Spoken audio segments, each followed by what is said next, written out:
പരിശുദ്ധ അമ്മയ്ക്കും തിരുക്കുമാരനും 1000 നന്ദി. ഇന്നീ കൃപാസനം അൾത്താരയിൽ വന്നു നിന്ന് ഒരു സാക്ഷ്യം പറയാനായി എന്നെ അനുവദിച്ച അമ്മയ്ക്ക് 1000 നന്ദി പറയുന്നു. എൻ്റെ പേര് മെർലിൻ. ഞാൻ നായത്തോട് അങ്കമാലിയിൽ നിന്ന് വരുന്നു. കവരപ്പറമ്പ് ഇടവാംഗമാണ്. ഞാൻ ഇവിടെ വന്ന് കൃപാസനത്തിൽ ആദ്യമായി ഉടമ്പടി എടുക്കുന്നത് 17/2/2024 ഞാൻ ആദ്യം തന്നെ ഈ കൃപാസനത്തിൽ വരാനിടയുണ്ടായത് എൻ്റെ മമ്മിയുടെ കൂടെയാണ്. എൻ്റെ മമ്മിയുടെ കൂടെ എനിക്ക് നേഴ്സിങ്ങിന് അഡ്മിഷൻ കിട്ടിയതിൻ്റെ ഭാഗമായി നന്ദി പറയാനാണ് ഞാൻ കൃപാസനത്തിൽ വന്നത്. അഡ്മിഷൻ കിട്ടിയതിന് നന്ദി എന്ന് പറയുമ്പോൾ എനിക്ക് +2 ഒട്ടും മാർക്കില്ലായിരുന്നു. ഞാൻ ജസ്റ്റ് പാസ്സായ ഒരാളായിരുന്നു.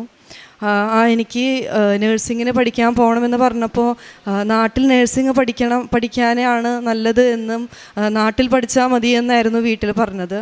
അങ്ങനെ എൻ്റെ മാർക്കോടെ നാട്ടിൽ നേഴ്സിന് കിട്ടാമെന്ന് വെച്ചാൽ വളരെ പാടായിട്ടുള്ളൊരു കാര്യമായിരുന്നു. അങ്ങനെ മമ്മി ഇവിടെ വന്ന് ഉടമ്പടി എടുത്ത് പ്രാർത്ഥിച്ചതിൻ്റെ ഫലമായിട്ട് എനിക്ക് നാട്ടിൽ തന്നെ മെഡിക്കൽ ട്രസ്റ്റിലാണ് ഞാൻ പഠിച്ചത്. മെഡിക്കൽ ട്രസ്റ്റിൽ എനിക്ക് അഡ്മിഷൻ കിട്ടാനും NRI സീറ്റിലാണ് കിട്ടിയതെങ്കിലും അവിടെ ഒരു അഡ്മിഷൻ കിട്ടാമെന്ന് വെച്ചാൽ വളരെ ബുദ്ധിമുട്ടായിരുന്നു എൻ്റെ മാർക്ക് വെച്ചിട്ട്. അങ്ങനെ എനിക്ക് അവിടെ അഡ്മിഷൻ കിട്ടി. ഞാൻ നേഴ്സിങ്ങിന് അവിടെ പഠിക്കാനായിട്ട് തുടങ്ങി. ഞാൻ നേഴ്സിങ്ങിന് പഠിക്കാൻ തുടങ്ങി എനിക്ക് ഒത്തിരി ബുദ്ധിമുട്ടുകളായിരുന്നു. എനിക്ക് പഠിച്ചിട്ടൊന്നും മനസ്സിലാവുന്നില്ല, പഠിപ്പിക്കുന്നതൊന്നും മനസ്സിലാവുന്നില്ല. എന്നേക്കാൾ ഒത്തിരി മാർക്കുള്ള പിള്ളേരാണ് ക്ലാസ്സുകളിൽ ഇരിക്കുന്നത്. എല്ലാ 85-95% മാർക്കുള്ള പിള്ളേരുടെ കൂടെ ഞാൻ പോയിരിക്കുമ്പോൾ എനിക്ക് അവർ പഠിപ്പിക്കുന്നത് തന്നെ ഒന്നും മനസ്സിലാവാത്ത രീതിയിലായിരുന്നു ഞാൻ ക്ലാസ്സിലിരുന്നുകൊണ്ടിരുന്നത്. ക്ലാസ്സിൽ ഓരോ ദിവസം ക്ലാസ് കഴിയുന്തോറും എനിക്ക് ബുദ്ധിമുട്ടുകൾ കൂടുക എന്നല്ലാതെ അത് കുറഞ്ഞിട്ടില്ലായിരുന്നു. എക്സാമുകളായി തുടങ്ങിയപ്പോഴും ഫസ്റ്റ് ഇയറിൻ്റെ എക്സാം വന്നു, എൻ്റെ റിസൾട്ട് വരുന്നു, ഞാൻ തോക്കുന്നു. സെക്കൻഡ് ഇയറിൻ്റെ എക്സാം വരുന്നു, എൻ്റെ റിസൾട്ട് വരുന്നു, ഞാൻ തോക്കുന്നു. അതൊരു പതിവായി തുടങ്ങിയിരുന്നു. ഒരു ജയമില്ലാതെ തോൽവി മാത്രമായിരുന്നു എനിക്ക് മുൻപിലുണ്ടായിരുന്നത്. ഞാൻ ഒരു സബ്ജക്റ്റിന് പോലും തോക്കുന്നു എന്ന് പറയുമ്പോൾ 6 സബ്ജക്റ്റ് ഉണ്ടെങ്കിൽ 6 സബ്ജക്റ്റിന് ഒരുമിച്ചാണ് ഞാൻ തോറ്റുകൊണ്ടിരുന്നത്. ഒരെണ്ണത്തിന് പോലും ജയിക്കില്ലായിരുന്നു. അങ്ങനെ ഞാൻ എക്സാം എഴുതിക്കൊണ്ട് ഞങ്ങൾക്ക് നേഴ്സിംഗിനെന്ന് പറയുമ്പോൾ 4th ഇയർ വരെ നമുക്ക് പാസ്സായി പോവും. 4th ഇയറിൻ്റെ എക്സാം അറ്റൻഡ് ചെയ്യണ സമയമാവുമ്പോൾ 3rd ഇയർ വരെ എല്ലാം പാസ്സായാലേ 4th ഇയറിൻ്റെ എക്സാം നമുക്ക് മെയിൻ എക്സാം അറ്റൻഡ് ചെയ്യാൻ പറ്റുള്ളായിരുന്നു. എനിക്ക് സപ്ലികളുടെ എണ്ണം 10, 17, 18ഓളം ആയിക്കൊണ്ടേയിരിക്കണമായിരുന്നു. എനിക്ക് ജയമില്ല, തോൽവി മാത്രം. ഞാൻ അങ്ങനെ ഇരിക്കെ ഇവിടെ വന്ന് മമ്മിയുടെ ഒപ്പം വന്ന് ഞാൻ പ്രാർത്ഥിക്കാൻ വേണ്ടിയിട്ട് കൃപാസനത്തിൽ വന്ന് പ്രാർത്ഥിക്കാൻ വേണ്ടി വന്നു. എൻ്റെ 3rd ഇയറിൻ്റെ പരീക്ഷയ്ക്ക് മുമ്പാണ് ഞാൻ പ്രാർത്ഥിക്കാൻ വേണ്ടി വരുന്നത്. അങ്ങനെ ഞാൻ പ്രാർത്ഥിക്കാൻ വേണ്ടി വന്നപ്പോൾ അച്ഛൻ എൻ്റെ തലക്ക് കൈ പിടിച്ച് പ്രാർത്ഥിക്കാനായിട്ട് നിന്നു. അന്നേരം അച്ഛൻ എൻ്റെ അടുത്ത് പറഞ്ഞു, മമ്മിയുടെ ഉടമ്പടി മാറ്റി ഉടമ്പടി എടുക്കാൻ പറഞ്ഞു. അന്നത് കേട്ടെങ്കിലും ഉടമ്പടി എടുത്തില്ലായിരുന്നു. നമ്മൾ പ്രാർത്ഥിച്ച് തിരിച്ചു പോയി. പിന്നീട് എൻ്റെ 3rd ഇയറിൻ്റെ എക്സാം ഞാൻ എഴുതുന്നു, പതിവ് പോലെ ഞാൻ തോക്കുന്നു. അങ്ങനെ പോയിക്കൊണ്ടിരിക്കണു. അങ്ങനെ ഞാൻ 3rd ഇയറിൻ്റെ പിന്നെ അവസാനമായപ്പോഴത്തേക്കും എനിക്ക് ജയിക്കാതെ വേറെ നിവൃത്തിയില്ല. ആ രീതിയിൽ വന്നപ്പോഴാണ് ഞാൻ ഇവിടെ ഉടമ്പടിക്ക് എടുക്കാൻ വേണ്ടി വരുന്നത്. ഞാൻ വന്നു, ഉടമ്പടി എടുത്തു. ഉടമ്പടിയിലൂടെ പ്രാർത്ഥിച്ചും കാര്യങ്ങളെല്ലാം ചെയ്തു പോകുന്നുണ്ടായിരുന്നു. 1-2 സബ്ജക്റ്റുകൾ വെച്ച് ജയിക്കും എന്നല്ലാണ്ട് എനിക്കങ്ങനെ എല്ലാം ജയിക്കുക. പക്ഷെ അതെന്നെ എനിക്ക് വലിയ അത്ഭുതമായിരുന്നു. കാരണം ഒന്നും ജയിക്കാത്ത എനിക്ക് ഒരു സബ്ജക്റ്റെങ്കിലും ജയിക്കുക എന്നത് വലിയൊരു കാര്യം തന്നെയായിരുന്നു. അങ്ങനെ 1-2 സബ്ജക്റ്റുകൾ ജയിക്കാൻ തുടങ്ങി.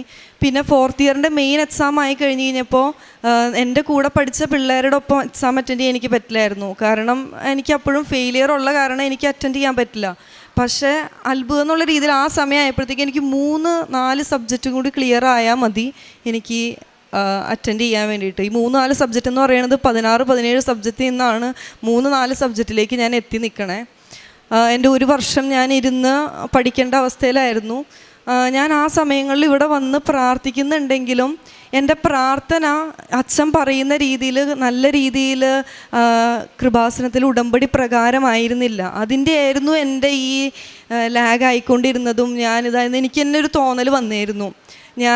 എനിക്കങ്ങനെ എൻ്റെ 3rd ഇയറിൻ്റെ വരെ ഫുൾ ക്ലിയറായി. 4th ഇയറിലേക്ക് എനിക്ക് എഴുതാനൊരു അവസരം കിട്ടി. ഞാൻ 4th ഇയറിൽ എഴുതാൻ വേണ്ടി വന്ന ടൈമായപ്പോൾ എനിക്ക് ഒത്തിരി എനിക്കിനി കിട്ടും എന്നുള്ളൊരു തോന്നലൊക്കെ ആയിരിക്കാം മനസ്സിൽ. എന്നാലും പഠിച്ചതും ഒന്നും അറിയില്ല, ആ രീതിയിൽ തന്നെയാണ്. അങ്ങനെ ഇവിടെ ഒന്ന് പ്രാർത്ഥിച്ച്, പിന്നത്തെ പ്രാർത്ഥന എന്ന് പറഞ്ഞാൽ അത്രയും നാളും പ്രാർത്ഥിച്ച പ്രാർത്ഥനയല്ലായിരുന്നു.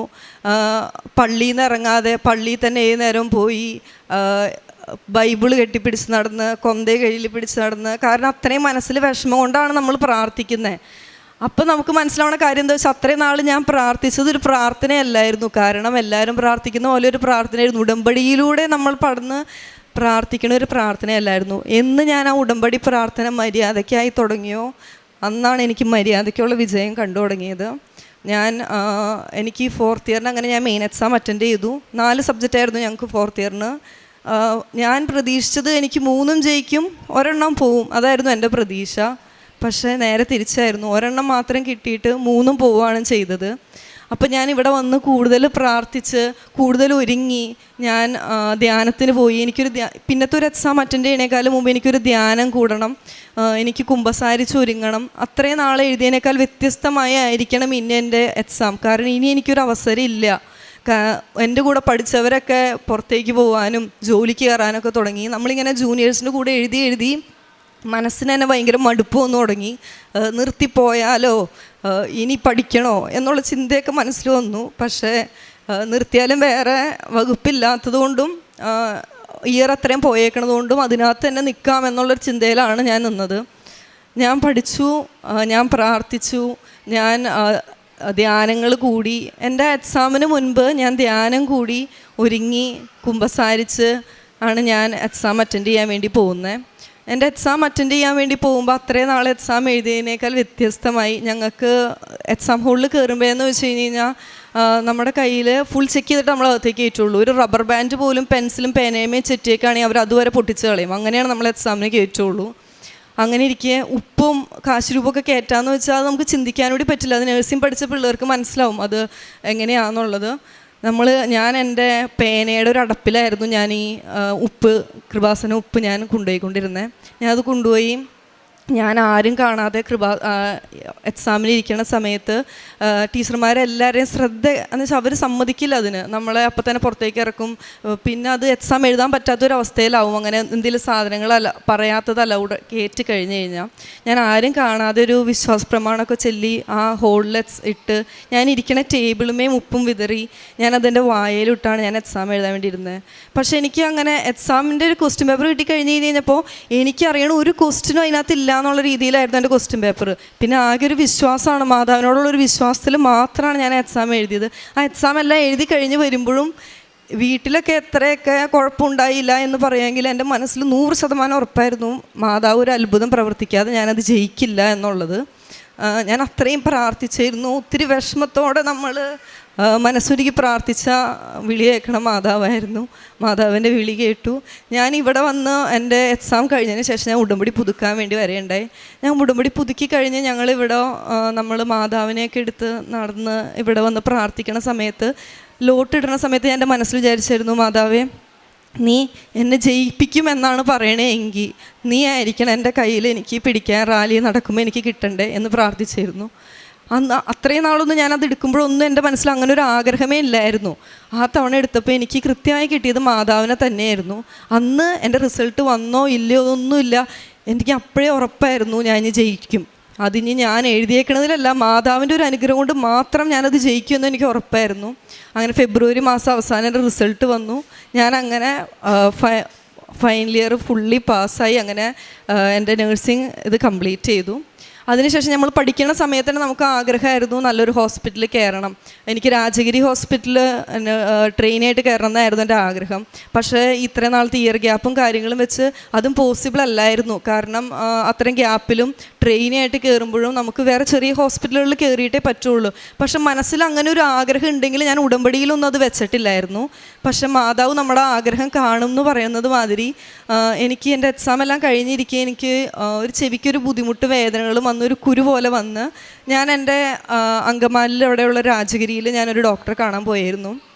അന്ന് ആ ഡോക്ടറെ ഞാൻ ഏറ്റവും ആദ്യമായിട്ടാണ് ഞാൻ അവിടെ വെച്ച് കാണുന്നതും പരിചയപ്പെടുന്നതും. മുൻപരിചയം ഒന്നുമില്ലാത്തൊരു ഡോക്ടർ. ആ ഡോക്ടർ എൻ്റെ അടുത്ത് ചോദിച്ചു, മോളെന്താ പഠിച്ചേക്കുന്നത്, എന്ത് കഴിഞ്ഞാൽ ഇരിക്കുന്നതെന്ന് ചോദിച്ചു. അപ്പോൾ ഞാനിങ്ങനെ നഴ്സിംഗ് കഴിഞ്ഞിരിക്കുകയാണെന്ന് പറഞ്ഞെങ്കിലും ഇങ്ങനെ എൻ്റെ ഇയർ ഗ്യാപ്പിൻ്റെ കാര്യങ്ങളും സപ്ലീസിൻ്റെ കാര്യമൊക്കെ പറഞ്ഞു. ഡോക്ടറിൻ്റെ ചെവിയിലേക്ക് അതൊന്നുമില്ലായിരുന്നു. ഡോക്ടർ എൻ്റെ അടുത്ത് ചോദിച്ചു, എന്തുകൊണ്ട് രാജഗിരി കയറിക്കൂടാ എന്നെൻ്റെ അടുത്ത് ഡോക്ടർ ഇങ്ങോട്ട് ചോദിച്ചു. അപ്പോൾ ഞാൻ പറഞ്ഞു, എനിക്കതെങ്ങനെയാണ് എൻ്റെ ഈ മാർക്കിൻ്റെയും ഈ ഗ്യാപ്പിനെ വെച്ച് എനിക്കത് എങ്ങനെയാണ് പറ്റണേ എന്ന് ചോദിക്കുമ്പോൾ ഡോക്ടർ പറയണത്, അത് പ്രശ്നമല്ല, നമുക്ക് കയറാം. ഡോക്ടർ, എനിക്ക് ഒരു പരിചയമില്ലാത്ത ഡോക്ടർ എനിക്ക് വേണ്ടി വിളിച്ച് ആലുവ രാജഗിരിയിലേക്ക് വിളിച്ച് സംസാരിക്കുകയായിരുന്നു. അതിന് മുമ്പൊക്കെ ഞാൻ ആപ്ലിക്കേഷനൊക്കെ വെച്ചിട്ടുണ്ടെങ്കിൽ കൂടെ അതൊന്നും കാണുകയും എന്നെ വിളിക്കുക അങ്ങനെ ഒന്നും ഉണ്ടായിട്ടില്ല. പക്ഷെ ഡോക്ടർ എനിക്ക് വേണ്ടി സംസാരിക്കുകയും അവിടെ നിന്ന് എന്നെ വിളിക്കുകയും ചെയ്തു. എന്നെ വിളിച്ചിട്ട് അവർ ചോദിച്ചു, മോളെ നാളെ വന്ന് ഇൻ്റർവ്യൂ അറ്റൻഡ് ചെയ്യാൻ പറ്റുമോ? ഞാനിങ്ങനെ പിന്നെന്താ, നമ്മൾക്ക് ഇപ്പോൾ ചേരണമെങ്കിൽ ഇപ്പോൾ ചെല്ലാം, ആ രീതിയിലായിരുന്നു ഞാൻ നിന്നിരുന്നത്. എനിക്കത് ഒത്തിരി സന്തോഷമായി. എന്നെ എടുത്തു. ഇൻ്റർവ്യൂവിന് പോകുമ്പോഴും അവിടെ നമ്മൾക്ക് അൺഎക്സ്പെക്റ്റഡ് ആയിട്ട് നമ്മൾക്ക് കുറേ ചോദ്യങ്ങൾ വരാം, ആൻസറുകൾ എഴുതാനുണ്ടാവും, ഫേസ് ടു ഫേസ് ഇൻ്റർവ്യൂ. ഇതിനൊന്നും എങ്ങനെയാണെന്ന് പോലും എനിക്കറിയില്ല. ഞാൻ അവിടെ ചെല്ലുന്നു, എൻ്റെ കൂടെ പഠിച്ച പിള്ളേരെ അവിടെയൊക്കെ വർക്ക് ചെയ്യേണ്ട, അവരോടൊക്കെ ചോദിച്ചെങ്കിലും അവർക്കൊന്നും അറിയില്ല അതെന്താ ചെയ്യേണ്ടതെന്നൊന്നും. ഞാൻ ചെല്ലുന്നു, ഞാൻ അവിടെയും കൃപാസന മാതാവിൻ്റെ ഉപ്പും കൊണ്ടുപോകുന്നു, അവിടെയും വിതറുന്നു. ഞാൻ അവിടെ പ്രാർത്ഥിക്കുന്നു, വിശ്വാസ നിർമ്മാണം ചൊല്ലിയിട്ടാണോ എല്ലായിടത്തും ഇടുന്നു, പ്രാർത്ഥിക്കുന്നു. ഞാൻ എക്സാം അറ്റൻഡ് ചെയ്യാൻ വേണ്ടി ചെല്ലണു. എക്സാം അറ്റൻഡ് ചെയ്യാൻ വേണ്ടി ചെല്ലുമ്പോൾ നമുക്കൊക്കെ ഭയങ്കര സിമ്പിളായിട്ട് അറിയാവുന്ന ഭയങ്കര ബേസിക് ആയിട്ടുള്ള ചോദ്യങ്ങളായിരുന്നു ഞങ്ങൾക്ക് അതിനകത്ത് കിട്ടിയിരുന്നത്. അത് സിമ്പിളായിട്ട് അറ്റൻഡ് ചെയ്യാനും അത് കൊടുക്കാനും, അത് കഴിഞ്ഞ് ഫേസ് ടു ഫേസ് ഇൻ്റർവ്യൂവിൽ വരുന്ന സമയത്ത് സാധാരണ നമ്മൾക്ക് ഫേസ് ടു ഫേസ് ഇൻ്റർവ്യൂവിൽ വരുമ്പോൾ ഇയർ ഗ്യാപ്പിൻ്റെ കാര്യങ്ങളും മറ്റൊക്കെ ചോദിക്കും. ഇവിടെ ഒന്നും ചോദിക്കണില്ല എൻ്റെ അടുത്ത്. മോൾ എവിടെയാണ് പഠിച്ചതെന്നും പഠിച്ച സമയത്തുള്ള എക്സ്പീരിയൻസിനെ മാത്രമല്ലാണ്ട് വേറെ ഒന്നിനെയും പറ്റി എൻ്റെ അടുത്ത് ചോദിക്കേണ്ടായിരുന്നില്ല. കഴിഞ്ഞു ഒരു ഞങ്ങളെല്ലാം കഴിഞ്ഞൊരു ഹോളിൽ വന്നിരിക്കുമ്പോൾ ഒത്തിരി ഒരു ഹോള് നിറയെ പിള്ളേരുണ്ടായാൽ അതിലൊരു പകുതിയിൽ 4 പിള്ളേരെ ആയിരിക്കും സെലക്ട് ആയിട്ടുള്ളൂ. അതിനകത്ത് ഞാനും സെലക്റ്റഡ് ആയി എന്ന് പറഞ്ഞ് അവർ പറഞ്ഞു. ഞാനിങ്ങനെ ഭയങ്കരമായിട്ട് വണ്ടർ അടിച്ചിരുന്നു. കാരണം എങ്ങനെ എനിക്കിവിടെ കിട്ടും, ആ രീതിയിലായിരുന്നു. അത് ഡോക്ടറിൻ്റെ റെക്കമെൻഡേഷനായിരുന്നു അവിടെ മെയിനായിട്ട് നിന്നൊരു കാര്യം. എനിക്ക് വേണ്ടി ഡോക്ടർ സംസാരിക്കാനും വേണ്ടി അവിടെ വന്നത്. അത് കഴിഞ്ഞ് എനിക്ക് ജോയിനിങ് ഡേറ്റ് വന്നത് 7-ാം തീയതി ആയിരുന്നു. മെയ് 7-ാം തീയതി ആയിരുന്നു എൻ്റെ ജോയിനിങ് ഡേറ്റ് വന്നത്. പക്ഷേ ഞാനന്ന് ജോയിൻ ചെയ്യാൻ വേണ്ടി വന്നപ്പോൾ കൂടെ എനിക്ക് ഭയങ്കരമായ പനി, ബുദ്ധിമുട്ടുകൾ വന്ന് എനിക്കന്ന് അവരെൻ്റെ അടുത്ത് പറഞ്ഞു, ഇന്ന് കയറണ്ട, മോൾ അടുത്ത മാസം കയറിയാൽ മതി എന്ന്. പക്ഷെ അവിടേക്ക് അടുത്ത മാസം കയറിയാൽ മതി എന്ന് പറഞ്ഞാൽ പിന്നെ അത് കിട്ടണമെന്നില്ല, കാരണം ഒത്തിരി പിള്ളേർ കയറിക്കൊണ്ടിരിക്കുകയാണ്. അപ്പോഴും ബുദ്ധിമുട്ടുകൾ കാരണം നമുക്ക് വീട്ടിലേക്ക് വരിക എന്ന് മാത്രമേ ഉണ്ടായിരുന്നുള്ളൂ. പോന്നു. ഞാനപ്പോൾ ഈ ഡോക്ടറിനെ വിളിച്ച് ഇങ്ങനെ പറഞ്ഞു. ഡോക്ടർ പറഞ്ഞു, മോള് പേടിക്കണ്ട, നമുക്ക് അടുത്ത പ്രാവശ്യം എന്തായാലും കയറുമെന്ന്. നമുക്ക് ആ ഡോക്ടറിലുള്ള വിശ്വാസം മാത്രമേ. പക്ഷേ എനിക്ക് മുമ്പേ എന്നേക്കാൾ കൂടുതൽ കാര്യമായി എല്ലാം ചോദിച്ചുകൊണ്ടിരുന്ന ആ ഡോക്ടർ വിളിച്ച് അവിടെ സംസാരിക്കുകയും എനിക്ക് ഈ പ്രാവശ്യം ഇനിയിപ്പോൾ എനിക്ക് ജോയിനിങ് ഡേറ്റ് വന്നേക്കുന്നത് 4-ാം തീയതിയാണ്. നാളത്തെ കഴിഞ്ഞാണ് എൻ്റെ ജോയിനിങ് ഡേറ്റ്. എനിക്കവിടെ എന്നെ വിളിക്കുകയും ഇപ്പോൾ പുതിയ ബാച്ച് കയറണയിൽ എൻ്റെ അടുത്ത് മോളന്ന് കഴിഞ്ഞ് പോയതല്ലേ, മോളെ എടുക്കുകയാണ് എന്ന് പറഞ്ഞ് വിളിച്ച് എനിക്കിങ്ങനെ അവസാനം ജോലിക്ക് കിട്ടിയേക്കാണ്. അങ്ങനെ ഞാൻ ട്രെയിനിങ്ങിന് രാജഗിരിയിൽ കയറാണ്. എന്നെ സംബന്ധിച്ച് അത് വലിയൊരു കാര്യമായിരുന്നു. കാരണം ഒരു പരിചയമില്ലാത്തൊരു ഡോക്ടർ എനിക്ക് വേണ്ടി സംസാരിക്കാമെന്ന് വെച്ചാൽ അത് വലിയൊരു കാര്യമായിരുന്നു. കാരണം മാതാവ് തന്നെയാണ് അവിടെ ഡോക്ടറിൻ്റെ ഉള്ളിൽ എനിക്ക് വേണ്ടി സംസാരിക്കാൻ വേണ്ടി വന്നേക്കുന്നത്. കാരണം പരിചയമില്ലാത്ത ഡോക്ടറിന് ഒരാളെയും പറ്റിയും ചോദിക്കേണ്ട ആവശ്യമൊന്നുമില്ല. അവിടെ മാതാവാണ് ഇടപെട്ടേക്കുന്നത്, മാതാവാണ് എനിക്ക് വേണ്ടി സംസാരിച്ചേക്കുന്നത് മൊത്തം. ഞാനത് പൂർണ്ണമായി വിശ്വസിക്കുകയും ചെയ്യുന്നു. പ്രേക്ഷിത പ്രവർത്തനം എന്ന് പറയുമ്പോൾ ഞാൻ ചെയ്തേക്കുന്നതെന്ന് പറയുന്നത് ഇവിടുന്ന് കിട്ടുന്ന കൃപാസനം പത്രം എല്ലായിടത്തും കൊണ്ടുപോയി കൊടുക്കലായിരുന്നു. ഏറ്റവും അധികം കൊടുക്കാൻ ഭയങ്കര മടിയായിരുന്നു. ഇവിടുന്ന് അച്ഛൻ പറയണ മാതിരി നമ്മൾക്ക് കൊടുക്കുമ്പോഴുള്ളൊരു മടി, ആരെങ്കിലും നമ്മുടെ അടുത്ത് വേണ്ടാന്ന് പറഞ്ഞാൽ ഭയങ്കര ദേഷ്യം തോന്നുക അവരോട്, ഒരുതരം ഇതൊക്കെയായിരുന്നു. നല്ലൊരു മടിച്ചൊക്കെ ആയിരുന്നു കൊടുത്തുകൊണ്ടിരുന്നത്. പക്ഷെ അവസാനം ആയപ്പോഴത്തേക്ക് അങ്ങനെ അല്ലായിരുന്നു, അതൊക്കെ മാറി. എനിക്ക് ആരെന്ത് ചോദിച്ചാലും ഒരു പ്രശ്നമില്ല, ആ രീതിയിലായിരുന്നു. ഞാൻ ഹോസ്പിറ്റലുകളിൽ കൊണ്ടുപോയി കൊടുത്തു, വീടുകളിലൊക്കെ കൊണ്ടുപോയി, അങ്ങനെയാണ് ഞാൻ പത്രം കൊടുത്തിരുന്നത്. പിന്നെ പ്രേക്ഷിത പ്രവർത്തനം എന്ന് പറയുന്നത് വൃദ്ധസ്ഥാനത്തിൽ ഞങ്ങൾ പോയിട്ട് ഞാനും മമ്മിയുടെ ആൻറ്റിയൊക്കെ എല്ലാവരും കൂടി ചേർന്ന് ഞങ്ങൾ പോയി അവർക്ക് കുളിപ്പിക്കാനും അവർക്ക് മറ്റു കാര്യങ്ങളും ചെയ്തു കൊടുക്കാനാണ് ചെയ്തിരുന്നത്. എല്ലാ അനുഗ്രഹങ്ങളും എനിക്ക് തന്ന മാതാവിനും ഈശോയ്ക്കും 1000 നന്ദി പറയുന്നു. പ്രഭാഷകൻ്റെ പുസ്തകം 39-ാം അധ്യായം 33-ാം തിരുവചനം. കർത്താവിൻ്റെ പ്രവൃത്തികൾ ഉത്തമമാണ്, യഥാസമയം അവിടുന്ന് ആവശ്യങ്ങൾ നിറവേറ്റുന്നു. മെർലിൻ എന്ന ഈ മകളുടെ പ്രത്യക്ഷീകരണ സാക്ഷ്യം വളരെ ശക്തമായും നമ്മെ ഓർമ്മിപ്പിക്കുന്നത് ഉടമ്പടി എലമെൻ്റായ not by merit but by grace എന്ന അടിസ്ഥാനത്തിലാണ് ഈ മകൾക്ക് ഇന്ന് വലിയ ഒരു വിജയം അല്ലെങ്കിൽ വലിയ ഒരു സാധ്യത നൽകിയിരിക്കുന്നത് എന്ന് നമുക്ക് മനസ്സിലാക്കാൻ സാധിക്കും. +2 മാർക്കില്ലാതെ മകൾ നഴ്സിംഗ് ആഗ്രഹിച്ച പോലെ തന്നെ എല്ലാം നടക്കുവാൻ ഒരു കുഴപ്പം മാത്രമേ ഉണ്ടായുള്ളൂ. മെർലിൻ്റെ അമ്മയുടെ ഉടമ്പടിയിൽ സൗകര്യപൂർവ്വം പ്രാർത്ഥിച്ചു പോവുകയായിരുന്നു. അപ്പോഴാണ് ബഹുമാനപ്പെട്ട ജോസഫ് അച്ഛൻ്റെ കൈവെപ്പ് ശുശ്രൂഷയിൽ ഒരു പുതിയ മെസ്സേജ് മകൾക്ക് കിട്ടിയത്. മെർലിൻ തന്നെ ഉടമ്പടി ചെയ്ത് പ്രാർത്ഥിക്കുക എന്നുള്ളത്. അല്പമേ ഉഴപ്പിയപ്പോഴാണ് മകൾക്ക് മനസ്സിലായത് ഉടമ്പടി ഉഴപ്പിയാൽ ഉടമ്പടി കൃത്യമായി വിശ്വസ്തയോടെ പാലിച്ചില്ലെങ്കിൽ എനിക്ക് ഈശോയോടുള്ള വിശ്വസ്തത കുറഞ്ഞു പോകും, എനിക്ക് ആ ഒരു ബന്ധം നിലനിർത്താൻ സാധിക്കുകയില്ല എന്ന് മെർലിന് മനസ്സിലായപ്പോഴാണ് ഉടമ്പടി ശക്തമായി പ്രാർത്ഥിക്കുവാൻ തുടങ്ങിയത്. അടിക്കടിയുള്ള തോൽവി ഈ മകൾക്ക് മനസ്സിലായി. ഞാൻ എൻ്റെ ഉടമ്പടിയിലുള്ള വിശ്വസ്തത മൂലമാണ് എനിക്കുള്ള തകരാറുകൾ വരുന്നതെന്ന്. മകളുടെ ലാസ്റ്റ് എക്സാമിലുള്ള പരീക്ഷയിൽ മകൾ ഏറ്റു പറയുന്നുണ്ട്, എന്നെല്ലാം ക്ലിയർ ചെയ്ത് നേർച്ച വസ്തുക്കളുടെ ഉപയോഗവും കാശുരൂപത്തിൻ്റെ ശക്തിയെല്ലാം എനിക്ക് മനസ്സിലായത് ഉടമ്പടി എത്രമാത്രം ശക്തിയുള്ളതാണെന്ന് തനിക്ക് ബോധ്യപ്പെട്ടത് ഉടമ്പടി നന്നായി ജീവിച്ചു തുടങ്ങിയപ്പോഴാണ്.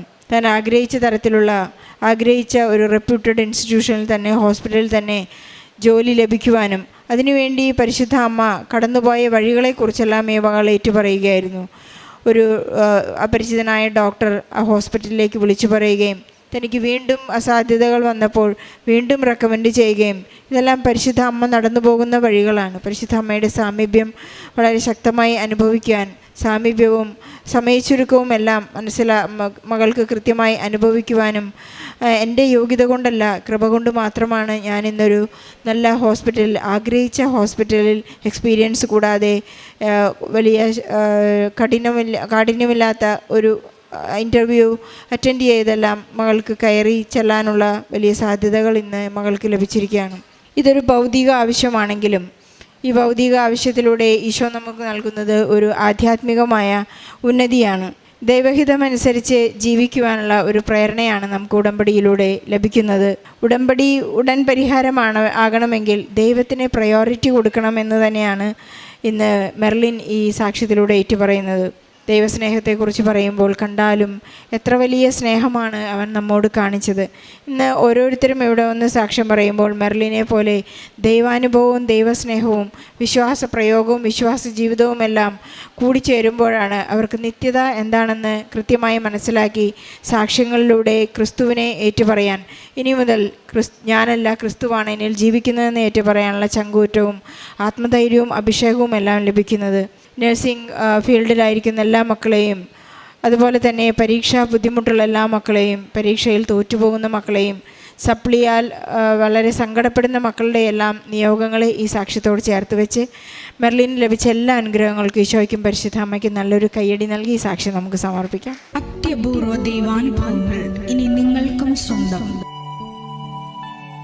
ഈ യൂട്യൂബ് ചാനൽ ഇതുവരെ സബ്സ്ക്രൈബ് ചെയ്തിട്ടില്ലെങ്കിൽ ഇപ്പോൾ തന്നെ സബ്സ്ക്രൈബ് ചെയ്യുക. ഈ വീഡിയോ ഇപ്പോൾ തന്നെ നിങ്ങളുടെ സുഹൃത്തുക്കൾക്ക് ഷെയർ ചെയ്തുകൊണ്ട് കർത്താവിൻ്റെ പ്രേക്ഷിതരാകുക.